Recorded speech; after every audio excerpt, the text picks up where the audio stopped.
Hello, everyone. So, as Russ said, my name is David Singleton, and I'm Engineering Director for Ads and Commerce Engineering, and I'm actually based here in London. And in fact, the engineers that I work with every day are responsible for building key components of everything that I'm about to show you. So, we really live this stuff every day. And what I wanted to do was to give you a little bit of insight into how we, the people who build these Google products, actually think about local. So Google started with the web, and that's on the left of this slide. And if you think about the web, there's actually a real treasure trove of local information out there. I don't know about you, but some of the best tips I've got about places to go have come from, for instance, foodie blogs, where I discovered places like St. John. And I'm always going to retailers' websites to look for their store locator. And anytime I stay in a hotel, I'll go and find all of the reviews around the web for that hotel. So when we started to think about local, we realized that the web is local, and local is the web. And what we need to do is to help users understand all that great local content that's already out there on the web in its local context, which actually is meaningful to them. And what we also realized is it's personal. So personal in this sense is about knowing where you are and where you like to go, as well as what you actually like. So what makes the best answer for the search tapas in London different for me than it maybe does for you? And I think we'll hear this over and over again today. We also think that it's about mobile. So the power of these devices, which, as we saw at the beginning, we all have in our pockets today, is truly revolutionary. So this is a Samsung Nexus S. And this device actually has more memory and more processing power than the computer that used to sit under my desk only about 6 years ago. And I think that's pretty amazing when you consider the size of this thing and that it's not actually plugged into the wall. But actually, the power of mobile computing is much more than that, because these devices are constantly and ubiquitously connected on Wi-Fi, cellular network, etc. And also, they all know exactly where they are when you want them to with a built-in GPS chip. So mobile is really important to local. And we think about that in two different ways. So the first is that your phone really is the bridge between all of the research that you do online, maybe at your desk or at home, to the real world where you go and actually carry out the actions that were based on that research. So your phone is a bridge. But also, increasingly, people really want to be able to connect with information about travel, places to go, and things to do when they're actually in that local context. And they're going to do that on their mobile device. And then, lastly, local really is a business. So Matt Britton mentioned earlier that 20, and we view this between 15 and 30% of searches that we see on Google.com are actually local searches. They're looking for something in the real world. And it really is true that all of those users have a genuine commercial intent to go to a business and actually carry out a transaction. So local really is a business. And we need to bring all of the tools that made business on the web so measurable and so fast and easy to the real world. So that's how we think about local. I'd like to show you how some of those themes are actually expressed in some of our products. So we can switch to my computer. Let's start with a really simple example. Last weekend, my wife decided that it would be a good idea for me to revarnish our garden furniture. So it was a very fun weekend. So suddenly I was in the market for some varnish, and I actually had no idea where the nearest hardware store is. So I started with a Google search page just like this, and I searched for Homebase.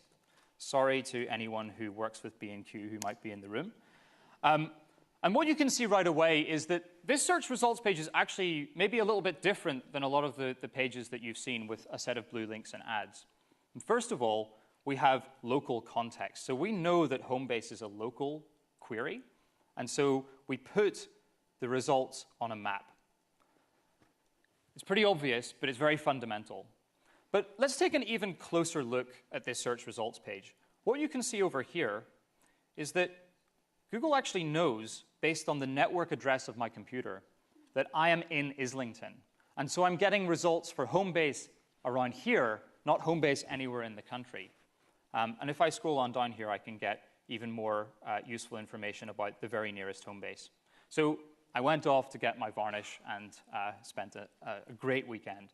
And of course, this works for all sorts of local queries, so it will, of course, work for B&Q as well.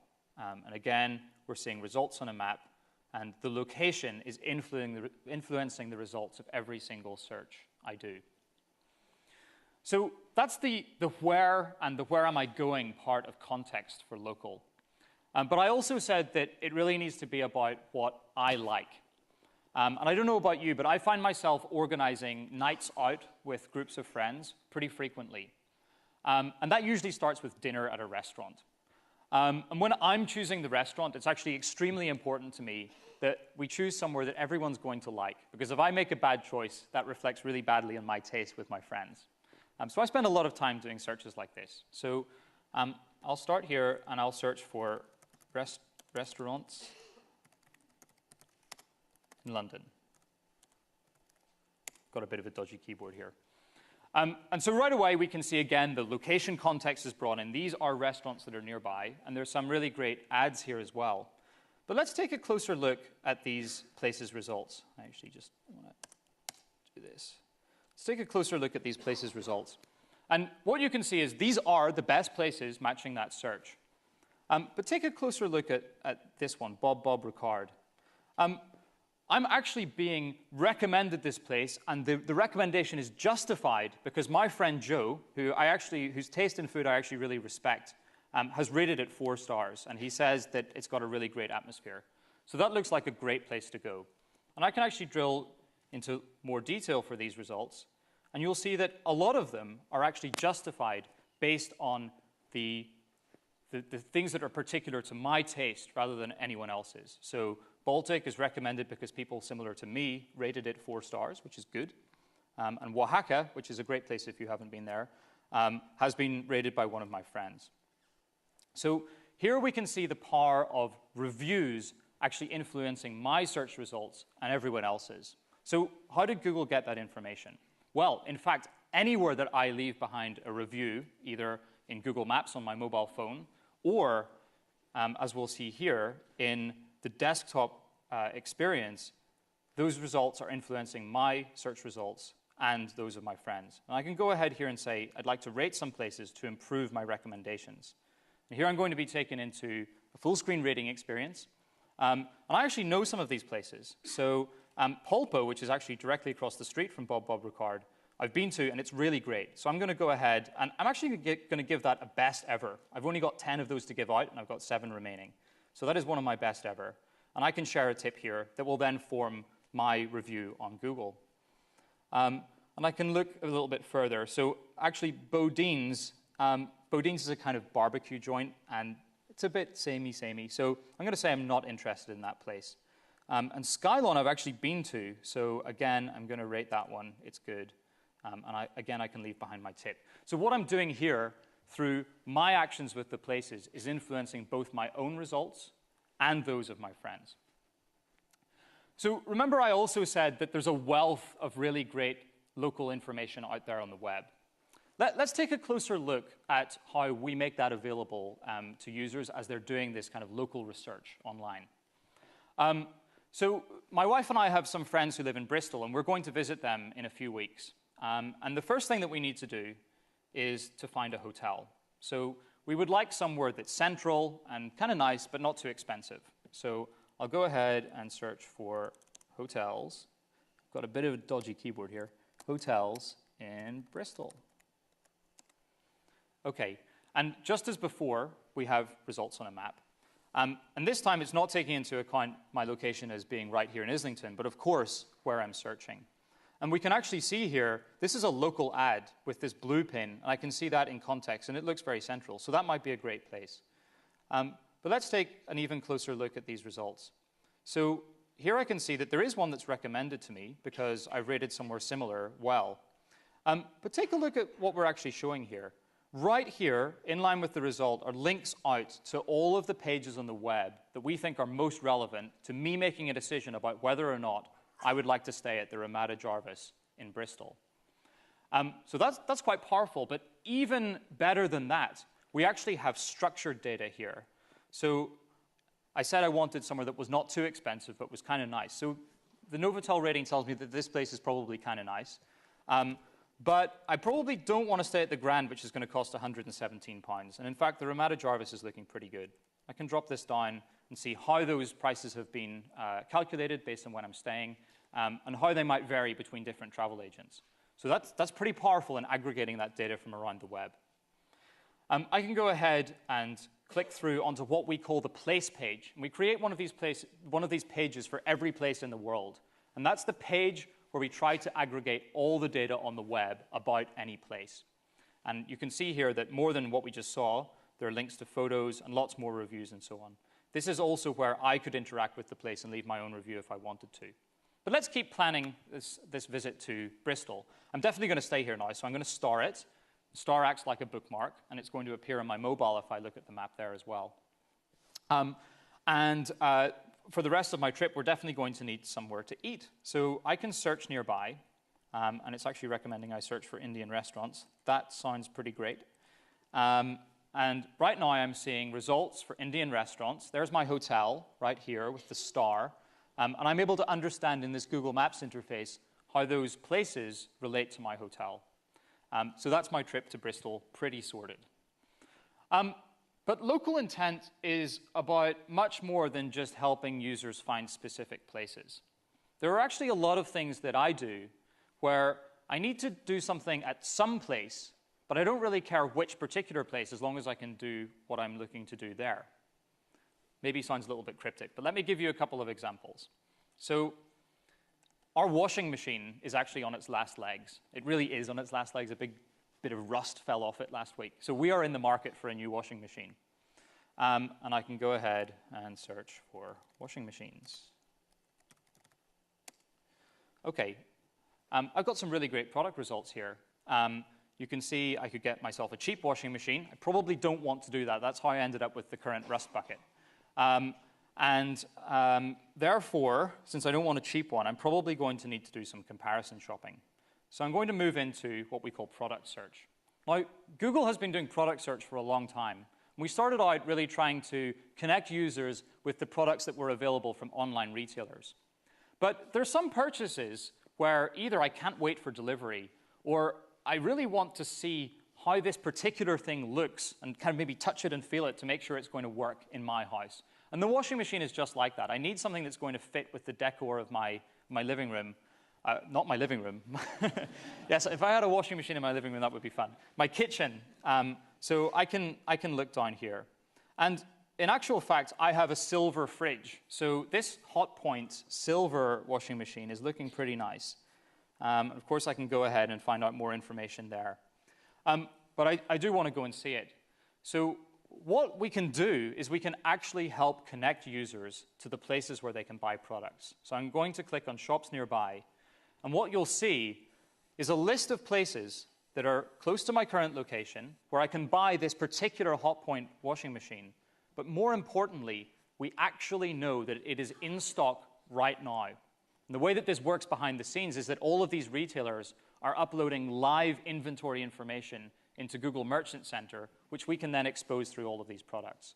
So I can see here that the Comet on Old Kent Road has this washing machine, and that's actually quite close to my house, so I might go there later. Let me show you another example. Last week, I wanted to go and see a film called Tinker, Tailor, Soldier, Spy. This is going to be a good one to type. Oh, look, complete is working pretty nicely there. So I actually think this is a really exciting results page. So until about a month ago, the best internet search results for Tinker, Tailor, Soldier, Spy would be about the book, which is maybe 20 years old, and the old TV series. But we know that this is a film that is currently showing in cinemas. So of course, the best results for any user are going to be showing them where it's showing in theaters nearby. And of course, that's what we see. So what is it? It's 11:47. So it looks like the next time that we can catch Tinker, Tailor, Soldier, Spy is probably at the Curzon Renoir. I have no idea where that is. I guess it's in Brunswick Square, but I don't really know where that is. So I'm going to look at it on a map. I'm still none the wiser. I maybe don't know where Coram's Field is. So let's get some directions to the Curzon-Renoir. And in fact, based on my Wi-Fi location, it knows exactly where I am. And we can see that it's going to take about 5 minutes to drive there. Well, I didn't come in my car, so let's get some transit directions. And it looks like we can jump on the Piccadilly line for one stop, and we'd be there in 15 minutes, which sounds pretty good. So we can catch the film at 12:10. So now I'm going to have to leave the stage because I have to get to my show. And I don't really know exactly how to get there. So I guess I could try and print these directions out. But it would be much better if I could just take them with me on my phone. And in actual fact, everything that I've just shown you, you can do on an Android or an iPhone today using the Google Maps application and Google Shopper. In this case, let's just take a quick look at Maps. And I'm going to show you something that we've done to make moving from the research you did at your desk to your phone even easier. So I'm using Google Chrome here, and I have an extension installed that we actually built in London called Chrome to Phone. And it's added this button to my browser. Now, if we could switch to the Wolf Vision here, you can take a look at my phone. Let's see if you can see this. Yep, excellent. Now, I'm actually logged into my phone with the same account that I'm logged into the computer. So I'm going to go ahead and click that button and watch the screen of my phone very carefully. So I haven't clicked it yet. I've clicked it now, and it says Sent to Phone. And right away, my phone has those same directions results that I was looking at on my screen. And we can go ahead and follow them, and we'll take the tube. And we can look back on the map. Oh, I don't actually want to navigate there. We can look back on the map, and of course, this will help me get to the cinema on time. So I think that's pretty neat. Now, what we've looked at, you can do, all of this you can do on Google today. But I also wanted to give you a little sneak peek at some of the things that my teams are working on, and we're actually testing in the US right now, that hopefully will start to make the connection between research that you do online to transactions in the real world even easier. And the first thing I'd like to show you is Google Offers. We'll just stay on the phone for a second. So you can discover offers in all sorts of places, in the same places we saw, search results and ads. But also in the Google Shopper application, you can discover offers that are nearby. And in fact, here are offers for places close to here. There's this great place on Brick Lane, which I might try out later.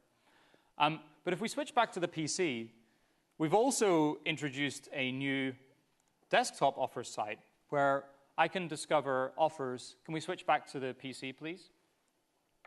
Great, thank you. Where we can discover offers that have been specially sourced from businesses. So this is a really great way to, as a user, discover new businesses and to help businesses actually meet new customers. But one of the things that I'm really excited about is how deeply we've been able to integrate our related Google products into this offers experience. So this is the current offer that we're running in downtown New York City. Maybe not something I would be particularly interested in, but I think my wife would probably enjoy it. It is a one-hour wardrobe consultation at the Apart Style showroom. So this is great, and I can see a lot of detail here. But we've actually been able to integrate our Street View technology to make it possible for me to look inside this store before I decide whether or not I want to shell out my $150. What we can see here is the interior of that store, and I can, in a really true sense, try before I buy here. So we think that offers is really going to help bridge that gap between online and offline. But in concert with one other product, which I want to show you, we think that we can actually make this experience much more measurable. And that product is called Google Wallet. So this phone, the Nexus S, actually has an NFC antenna. NFC stands for Near Field Communication, and it's the same technology that you have in your Oyster card. And what that means is that it can securely transfer data over short distances when it gets touched to readers. And we're testing a product in the US which is called Wallet, and it allows you to take all of the stuff that you might put in your physical wallet, like credit cards and receipts and loyalty cards, and even those little coupons that give you special offers, and put them in your phone. So you can throw away that old wallet, and all you need is your phone. If we go back to the Wolf Vision here, what I have here is a VivoTech reader. So this is an NFC reader. You might have seen these because it's completely standard, and you can use them in McDonald's and in Pret a Manger in the UK right now. And what you'll see is that I actually have the wallet on my phone here. So it's secure, it's locked with a PIN. I'm just going to unlock it. Yeah, I'm not showing you my PIN. And what I have here are payment cards. I've got a Google prepaid MasterCard here, which is enabled for payment. And I also have loyalty cards and some other stuff. But if I go into the store and I kind of collect all the stuff I want to buy, all I need to do to pay is to walk up to the point of sale and touch my phone in the reader. And you can see it has sent my payment details. And it actually says here, it sent my credit card, and it actually sent my loyalty card as well. But where this gets even more interesting is where we can use an offer to bridge the online to the offline experience. So let's go back to the PC here. And let me show you that on my account, I've actually already saved an offer from American Eagle Outfitters, which will give me 15% off my next purchase. I could have discovered this offer at any point during that whole online research process, either when I was looking at an ad or maybe on the merchant's own website. And it's now saved into my wallet. So if we switch back to the Wolf Vision here, I'm going to show you, not my PIN.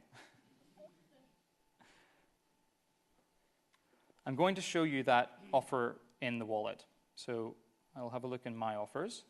And I have it here. I'm going to enable it for payment, for use, which would have been automatic, but I disabled it for the first part of this demo.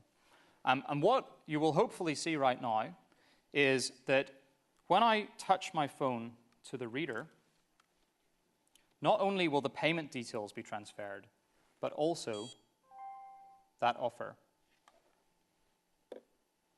There we go. The offer was transferred. So this is great. One, I got a 15% discount as a user. That's fantastic. But two, I gave the merchant the insight about where I as a user came from. So that's all I've got to show you for now. I'm just about out of time. But I hope that's given you some insight into how we think about local, about using the user's context, about how it needs to be personal, and about how it is a real business. And I hope that I've also given you a little bit of insight into what's to come. Thanks a lot.